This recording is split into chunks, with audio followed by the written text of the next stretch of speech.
I'm Michael from Denmark. I brought an idea to start a weekend, and I was lucky to get this mean and lean team of Xenia and Sabrina.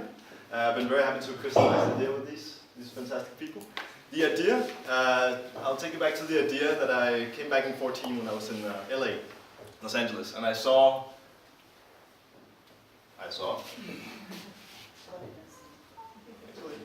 I didn't see anything.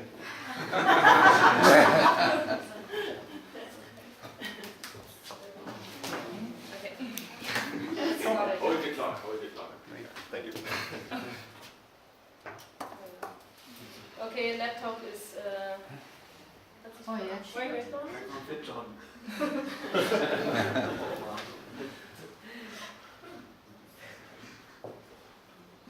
that will take it. Yeah, I'll just wait.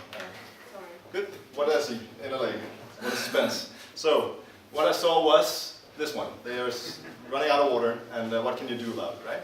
I read this and I thought, okay, actually probably I should take a stake in this as well. I should probably reduce my own meat consumption, even though I love meat. So what do? I started looking at this in 2014 in the kitchen. I realized it's quite difficult to have a diet without meat, or less meat. So I realized that it takes a long time, you have to cut all the vegetables, it takes 3-4 times more than I actually did when I used to make it out of meat. I also realized that actually I'm not very comfortable with it. I'm not used to making meat. And most importantly, I feel like it's not really my identity to be a tree hugger.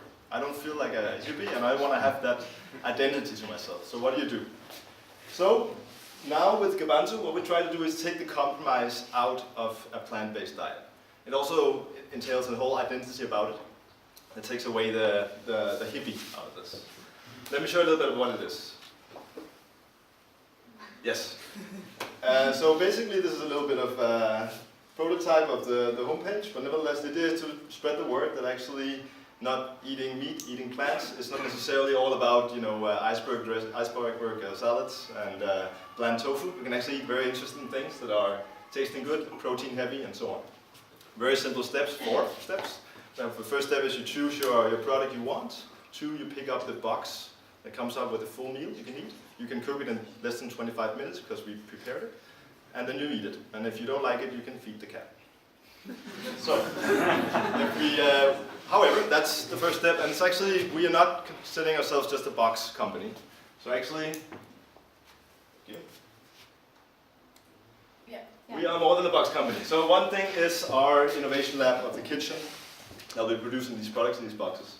And the customers who actually want to play around with these ingredients and play along with their recipes.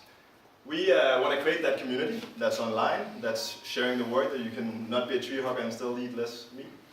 And we also want to send these boxes out. And what we get with that is information. We get data. We get to understand what do people like, what do they not like. That will come into our innovation engine. There's a lot of interesting products coming out in this space, and we want to be a part.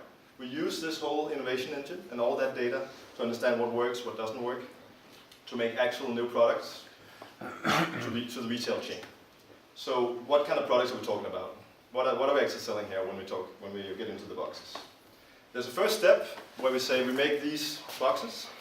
They we'll have advertised companies that are actually already making pre-processed kind of proteins. So you plug into the boxes, we make a whole suggestion of how you cook it well, you make it well. It's advertised in the beginning because boxes are, when you don't have scale, they're expensive to distribute. So before we get scale, we do it with advertisements. We move on to a new world where we have enough scale, and we can do this fully on, where we make our own products. We leave the shackles of advertisement on the side, and we can actually, you know, experiment a lot more with these boxes. That becomes our incubator. We get ideas from that. Now, the final product is to get new innovations. New innovations is a very interesting space, so that's what we want to move into. The economics of this, we realized in Copenhagen, where I'm situated, the boxes, if you get 0.05% penetration, that's what the 4 biggest players in Copenhagen has today, you break even. If we get the target of 1% penetration, you have a pretty decent margin of 7% and a pretty big market. But we want to go above that. We're going to go retail, and that's where the big business is. A lot of interesting spaces there. So, it's a movement. We're not doing this alone. We're not talking about the hippies and the vegans. We're talking about addressing the flexies, the guys who just want to have convenient to eat more plants, less meat. And 25% in Denmark are actually reducing their meat consumption today. Industry is coming after it. There's a lot of interesting innovations we want to take part. What we want to do is bring open innovation into the space. So it's not just from a laboratory and bring it out to the people. This is innovating with people, co-branding with people, with the actual consumers that are out there. Using that whole platform of the boxes and the online to develop it with them. Open source. So, our overall call for action in Gabanzo is that we want to welcome you to change the way we eat for a serious cause in a playful manner.